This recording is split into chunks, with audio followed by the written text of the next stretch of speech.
Right now, county controversy. The mayor of Aurora is warning Douglas County not to send people living on the streets to his city. Dougco says it wants to transport people to other places where there are more resources and services available. 9 News reporter John Glasgow is live in front of the Aurora Day Shelter for us this morning. And John, Mayor Mike Coffman wants to get the state legislature involved now.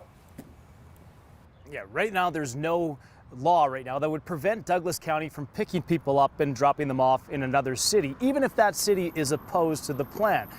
Mayor Mike Coffman says that he would like the state to get involved and make it illegal for them to do something like this. But in the time being right now, Douglas County and Aurora are at odds over the issue. Douglas County says that it does not have enough resources to provide support for those people who are living on the streets. While the county works to expand resources, they plan to begin transporting and connecting people with services in places like Denver and Aurora.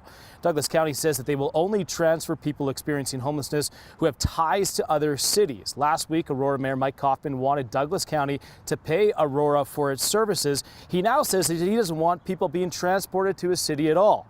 The Colorado Coalition for the Homeless says that the debate is the wrong step towards fixing the problem.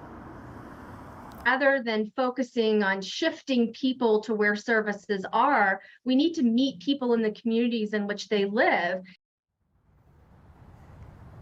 So this all happens right now as the city of Aurora is trying to come up with a solution to provide overnight shelter for those experiencing homelessness. Right now, the day shelter here behind me is the only place that people can come to get resources. So it's trying to figure out its own plan. But in the meantime, Mayor Coffman says that they will not refuse any services if some of those people experiencing homelessness from Douglas County do arrive here in Aurora. And John, we got to think about the fact that this is happening in the midst of Aurora trying to do its own thing when it comes to this issue here. You've been following that very closely.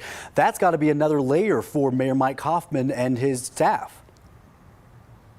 Well, that's right, Jordan. I mean, the city of Aurora right now is trying to come up with a way to be able to move people from encampments and put them in places like the day shelter here. However, the day shelter doesn't have the capacity for the number of people that are experiencing homelessness, so they're looking at alternative solutions, maybe building a new building altogether or expanding this one and providing some beds for people to stay overnight. That's under the ordinance that they have voted in, so it's definitely an issue here in the city of Aurora, and then adding more people to it from other counties like Douglas County is just going to perpetuate the situation. Yeah, an issue you become an expert on for us, John. Thank you so much for your work. We very much appreciate it this morning.